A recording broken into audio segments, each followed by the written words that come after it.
I want you to imagine for a minute going to a hospital with some sort of ailment, bleeding, maybe you're ill, maybe you're sick, and you're really afraid of what might happen, and someone greets you at the door, and then they usher you into the waiting room, and you find a seat in the waiting room, and you sit down, and they don't tell anyone that you're there, really, and they don't really seem to care that much, and you don't tell anyone that anything is wrong. You just sit in the waiting room, and you look around, and there's all these other people who are sick and bleeding and afraid and miserable as well. And you sort of pretend as if you're oblivious to the fact that the rest of you are sick. And then you sit there for a while, and eventually you're dismissed to leave, and you go home, and you never actually got any help with the ailment. It all sounds a little ridiculous, doesn't it? That you would go to a hospital sick and just sit in the waiting room without telling anybody with a bunch of other sick people, and then eventually just get up and leave. I mean, why would someone who is sick go to a hospital just to sit in the waiting room? That's ridiculous to us. It's absolutely insane. And yet, I'm afraid we do this all the time. Right? We walk into the doors of our church bleeding and sick and miserable and afraid, and someone greets us at the door, and they usher us to a seat, and we don't tell anybody that anything's wrong, and nobody tells us that anything's wrong. We just sort of pretend as if nothing actually is wrong. We sit with other bleeding, sick, miserable, and afraid people for about an hour or so, and then we act oblivious to everybody else's pain, and we get up and we leave, and we never actually get the remedy that we need to what's going on in our lives. And it makes me wonder why. Like, what are we so afraid of? Like, why do we come here pretending as if everything is okay? Why do we show up to the one place that has the remedy for what is going on in our lives, only to walk out without ever getting the help that we need? Why do we insist on pretending everything is okay when really it's not? Come on. And I've really boiled it down to two things. I think there's two reasons why we pretend. And the first is shame. We feel shameful about what's going on. I mean, it might be the most pressing reason for pretending everything is okay is because of shame. We know what is going on in us is wrong, or it's embarrassing, and it breeds shame in us. And our shame keeps us from ever being honest with ourselves, with God, with other people. And this shame that exists in us is really Satan's way of keeping us from exposing the hurt and the pain and the darkness in our own lives. It really keeps us from being the person God wants us to be. The second reason we pretend is fear. Maybe even more so than shame, fear is a great contributor to us pretending everything is okay. We pretend because we're afraid. We're afraid of loss. We're afraid of humiliation. We're afraid of being seen as weak. We're afraid of our reputation being tarnished. We're afraid of criticism. We're afraid people might abandon us. Right? Fear's power in our lives can keep us from ever living a real, authentic, honest life. But if you were here last week, you know that we have nothing to fear. Amen. That God's love is infinite. It is all present, and because of that, we have nothing to fear. Nothing can separate us from that, including the desire to quit pretending. And shame and fear about what is happening in your life will not lead you to the healing you desire. Those things will keep you from it. It'll only lead to more hurt, more pain, more fear. So today, I want to give us a chance. I want to give us a chance to get out of the game of pretending. To say, I quit pretending. Because can we just be honest?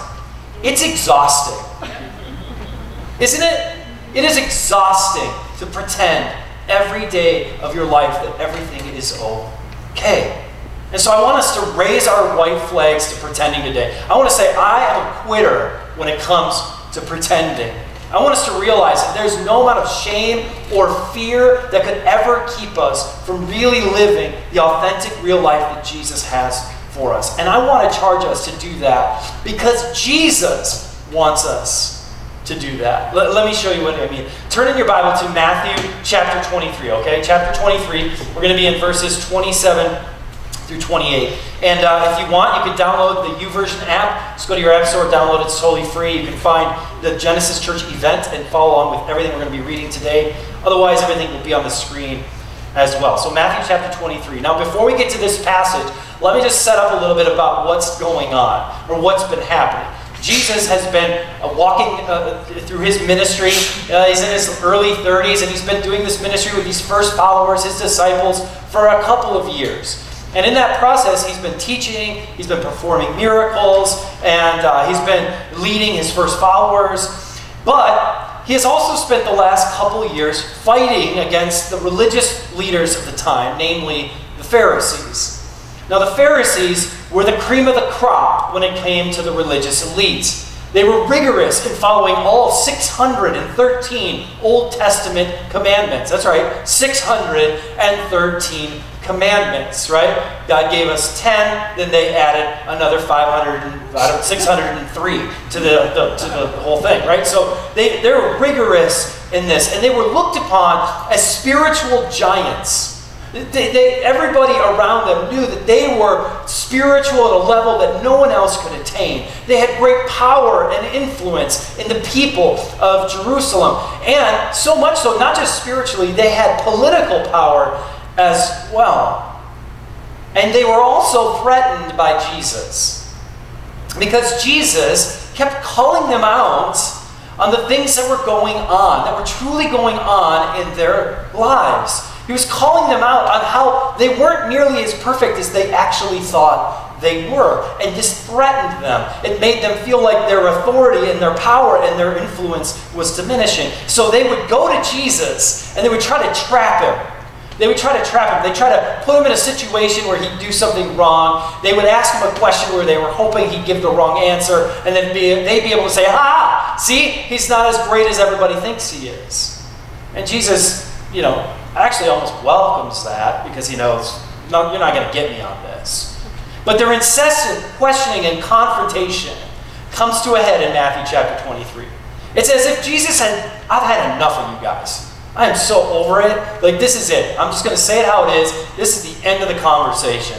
And so he begins this chapter with what is 8 woes, 8 sorrows that he gives to the Pharisees. He basically calls them out on all of the things in their lives that are blatantly against God's own will. And Jesus is really, what he's doing in this moment is he is sentencing himself to death. This is the beginning of the end for Jesus. But what he says is so powerful and true that it resonates with us thousands of years later. And in the middle of these woes, he says something that really applies to what we're talking about today. He says this. Matthew 23, starting in verse 27. "What sorrow awaits you, teachers of religious law and Pharisees, hypocrites! You're like whitewashed tombs, beautiful on the outside, but filled on the inside with dead people's bones and all sorts of impurity. Outwardly, you look like righteous people, but inwardly, your hearts are filled with hypocrisy and lawlessness." Jesus is essentially saying the Pharisees are the biggest posers to have ever lived on the face of the earth. I mean, he calls them whitewashed tombs. They're beautiful, pristine on the outside, but on the inside, they're a mess. And I can only imagine what his first followers who are standing there are thinking as Jesus is saying to them, "Jesus, dude, shh, they are going to kill us." And he's like, "I know, it's okay, you're going to die, it's fine." He knows what's going on. This is a big moment in Jesus' ministry, though. Because Jesus is making a profound statement, not just to the Pharisees, but to everyone who is listening. He's calling out our pretending. Because here's the deal. It's easy to look at the Pharisees like, what a bunch of jerks. Yeah, those hypocrites. But we're just like them. Right? If you're a hypocrite, welcome to the club. We're just like them, right? Everybody walked in here, we look nice. I mean, I look nice today. I think I look nice today. New shirt, thank you. But you know what? I've got stuff going on. It's not all it's cracked up to be, right? It is true. We look around the room, it's true of all of us. And Jesus is calling out pretending in every person's life as he speaks to the Pharisees. He really is saying, if you love God, if you really love God with all your heart, soul, mind, and strength, you cannot live a life of pretending. You have to be willing to be honest. You can't truly follow me, Jesus says, and pretend like everything is okay when it isn't.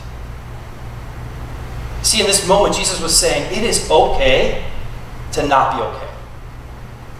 It's okay to not be okay. In fact, it is better for you to just be okay with not being okay than to try and hide it and pretend that everything is fine. In fact, Jesus took this so far that he would sit down with a group of sinners and have a meal, and the Pharisees would call him out again, and he would say these words to the Pharisees. And the Pharisees are like, how dare you eat with people like this, these dirty people, these sinners. And Jesus says, healthy people don't need a doctor, sick people do. I've come to call not those who think they are righteous, but those who know they are sinners. I didn't come for a bunch of pretenders. I came for a bunch of authentic, real people who realize I'm a mess. I need something beyond myself to be the remedy to who I am and the future that I have. Unfortunately, your experience of church may be very different than what Jesus talked about. Your experience of church maybe hasn't been it's okay to not be okay. Your experience maybe is that don't come if you're not okay. And if that's your experience, man, I am so sorry. I am so sorry.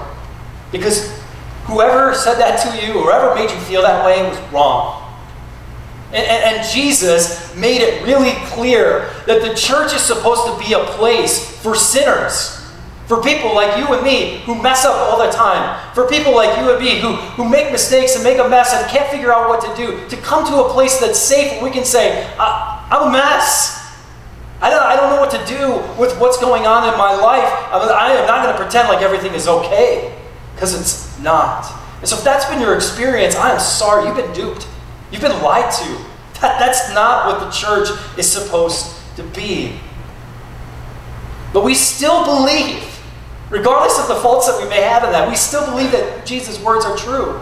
That no matter how many times we've gotten them wrong, the church is still supposed to be a hospital for the hurting.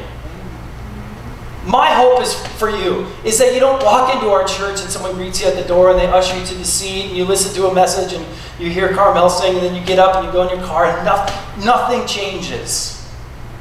That would be like heartbreaking for me to hear. My hope for you is that you would go, you know what? I'm a bit of a mess. I need some help. That's why we have groups. That's why we have teams. It's why we have a prayer team. It's why we have we are built to be a hospital for the hurting. And so as a church, collectively, I want us today to raise our white flags on pretending. And say, I'm done pretending. I cannot go through it. It is exhausting. It is not what God wants for my life. And I am going to quit pretending everything is fine. I'm going to quit pretending that life is just peaches and cream when my life is more like blood and guts. I'm just going to get out of the game. But I'll be honest, this is no easy task. Because most of our life has been spent pretending.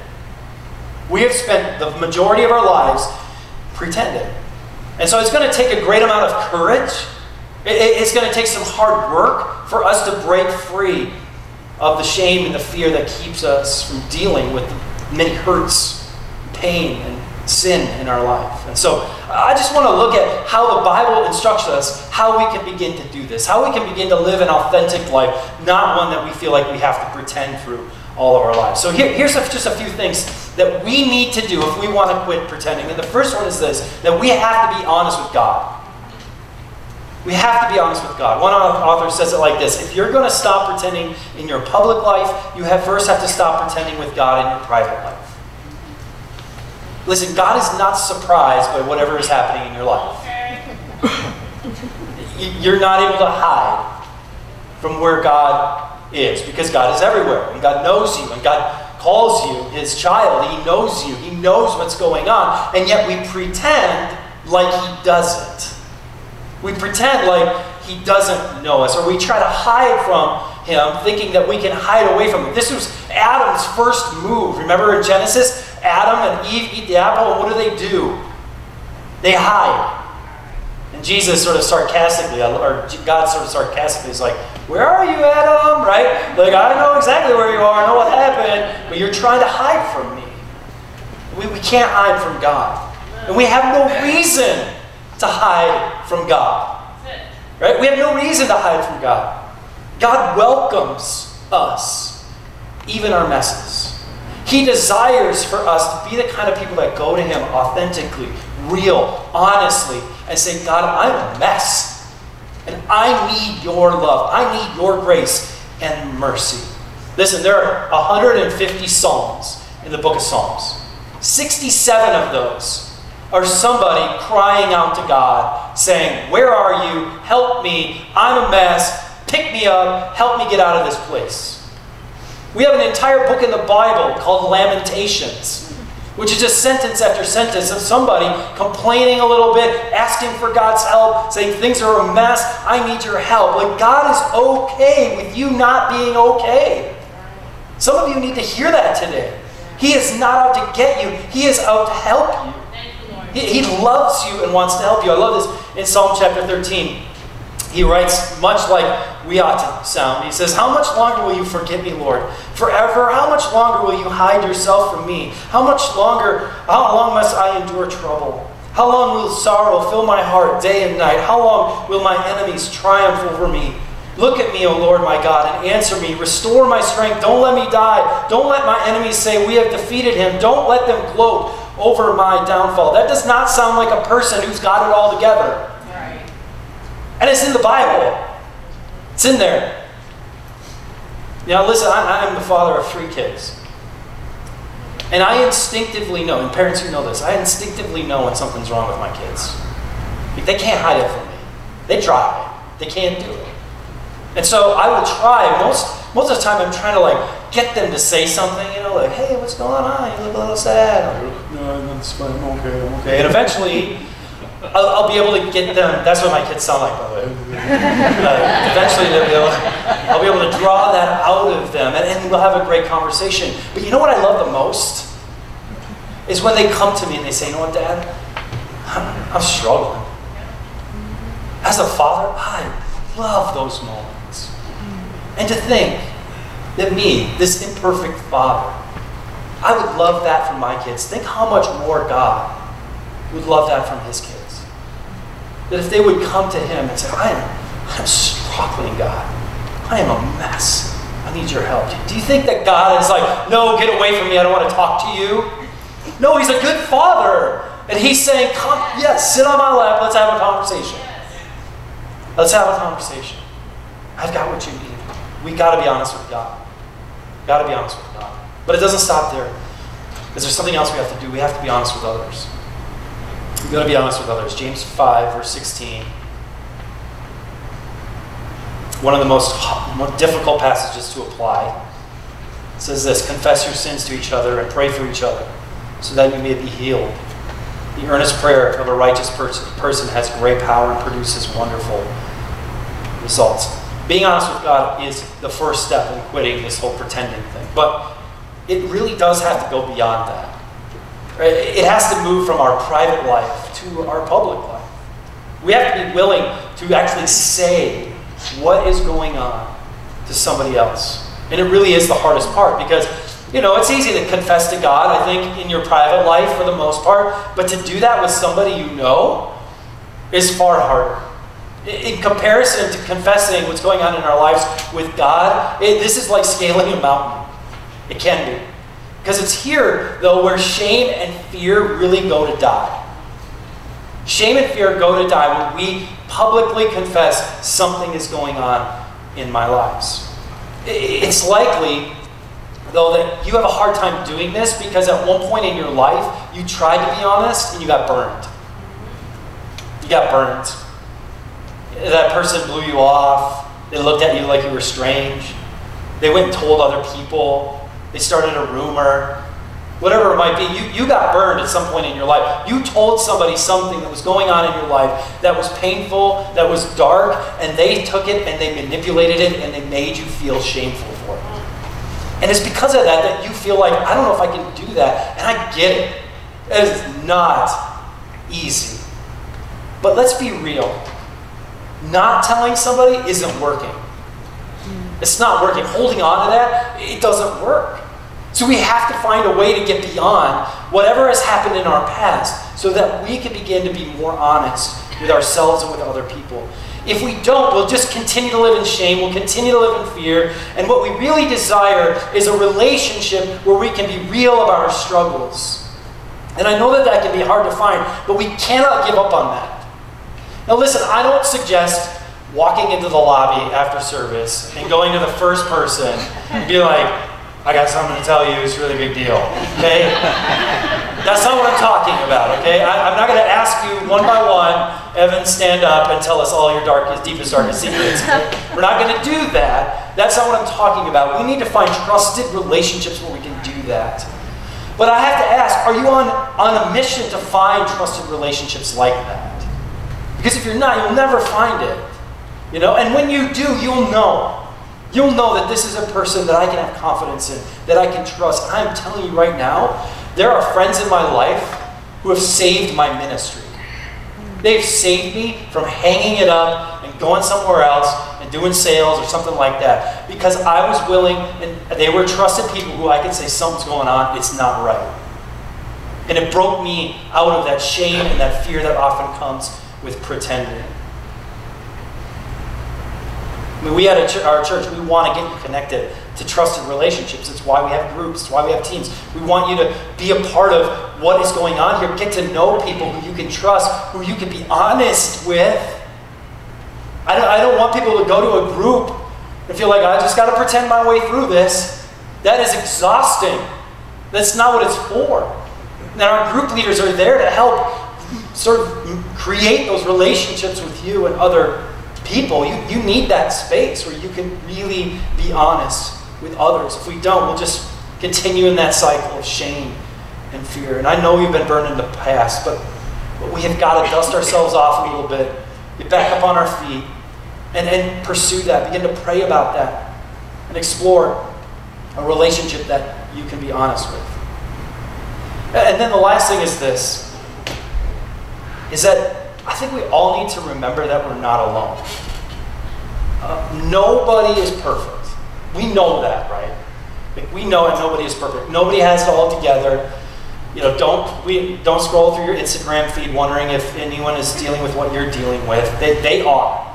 They are, because you are not alone in your struggle. But whatever it is, you're not alone. There are others dealing with it in the same way that you are. Or maybe it's not the same thing, but it's similar. Or maybe it's not the same thing at all, but they're struggling just like you are. You are not alone. You know, I have to tell you that for years, I became convinced that I was alone in my own struggles. From about 2010 to 2013, I was overcome with a sense that I was alone with what was happening in my life. I was struggling. And you know, because of my position as a pastor, I was afraid that people wouldn't understand or would think way less of me. I was afraid of my reputation being tarnished or people looking at me differently. Because you see, for that 3-year period, I went through what would eventually be diagnosed as a season of deep depression. And there were a lot of reasons why it came to that. But when my therapist, who I didn't even know why I was seeing at the time, but I just felt like that'd be a good thing, I was seeing a Christian counselor, and he finally told me, he said, Ryan, I think you're depressed. I think you're struggling with depression. I remember feeling like that was such a relief, and then terrified, all in the same moment. It was a relief because I was like, oh my gosh, I can put words to what's actually going on in my life. And then I was terrified because I was like, I'm a pastor. Pastors aren't supposed to be depressed, right? We're supposed to get up and rally the troops, you know? Closest ones to God. And that's not true, by the way. I mean, I just kind of felt alone. Like, I I don't, where do I go with this? I'm totally alone. And then I started doing some research, and I found out that 35% of pastors battle depression. 1/3 of pastors battle depression. Did you know that? 35%, which meant I wasn't alone. Now, that's a high percentage. I'm not hoping that happened, but I realized, like, this isn't just me. And so I started reading and started connecting with some other pastors who had struggled with the same thing. And I sat down, I remember, with one of the pastors at our neighboring church, huge church, 5,000-6,000 people on a Sunday, and just opened up to him about what was going on. And I remember exactly what he said. I got done talking, he's like, yeah, been there, done that. We had this great conversation. And it really was in that moment that God started taking me out of that place. I started being released from the shame and the fear of knowing that the struggle was real. I was so exhausted from pretending like everything was okay when everything was not. And it took some time, but I was able to be honest with God. I was able to be honest with some trusted people in my lives, and things began to turn around. And honestly, I still battle against this. I still take medication because I have a chemical imbalance that if I don't take it, I just get wacky, I just go crazy. But by simply being honest with God and others and discovering I wasn't alone, I began to experience the healing I needed. It was what I needed. And I think back to that, like, if I would have just stayed there, I don't know where I'd be today. If I had just continued to pretend my way through this, I know that I'd not be a pastor. And I don't know what else might have happened. I don't know what you're struggling with today. But I know it's something. And it might be an addiction, and it might be, it might be abandonment, it might be emotional trauma, it might be sin that you can't seem to break free from. I don't know, but I do know this. You don't have to pretend everything is okay. Amen. You don't have to pretend. It's okay to not be okay. We are a church who wants to be a safe place for people who admit, I'm not okay. Things are a mess. And your Father in heaven is waiting anxiously for you to say, God, I'm not okay. He is a loving Father who welcomes you into His presence with all of your hurt and all of your pain and everything that's going on. And He says, you don't have to pretend here. I know what's going on. I want you to be honest. In fact, I want you to do this with me right now. Okay. This is a collective exercise on our part. I want you to answer this question quietly to yourself. Okay. Are you struggling with anything right now? Okay. It doesn't matter what it is. Is there something in your life that is imperfect? Is there something that's broken? Is there something that's in need of change? It could be emotional, physical, mental, spiritual. It could be anything. It can be anything. Anything that you know needs changing in your life. If you answered yes to that question, I want you to stand up right now.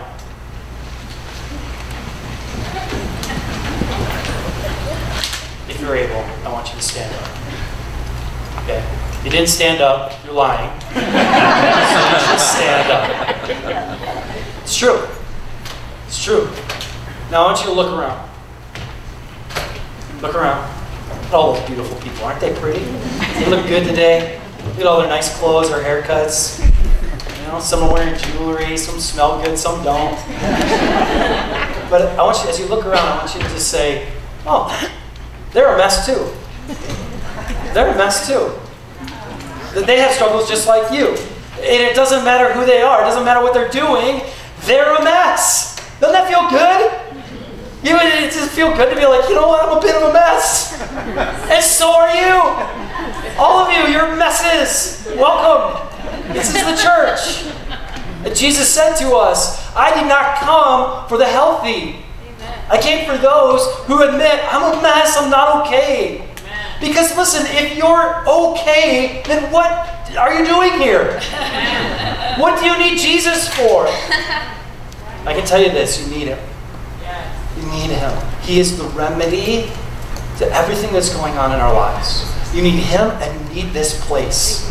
You need these people around you who are messes just like you. Let's pray. God, thank you. Thank you for your grace. The truth is, we We have messed up royally over and over and over again. We have caused ourselves pain. We have caused others pain.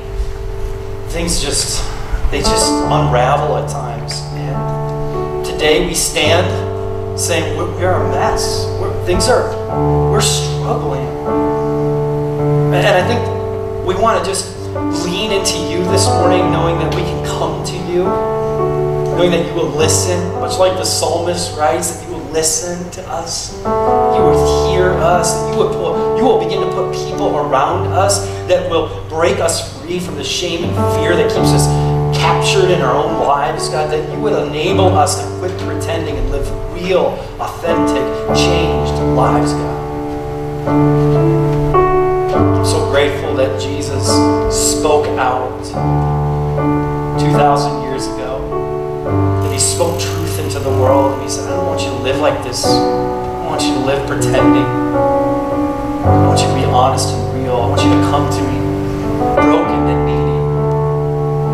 I want you to come to me, and I will give you rest, Jesus says. So I want you to, just for a second, to just rest. Because pretending is exhausting. But in Jesus, we can rest in the fact that we can be real. We can be real. I pray all this in Jesus' name. Amen. I want you to remain standing. We're going to sing this song. The song is called Come to the Altar. And so this morning, I want us to come to the altar of Jesus.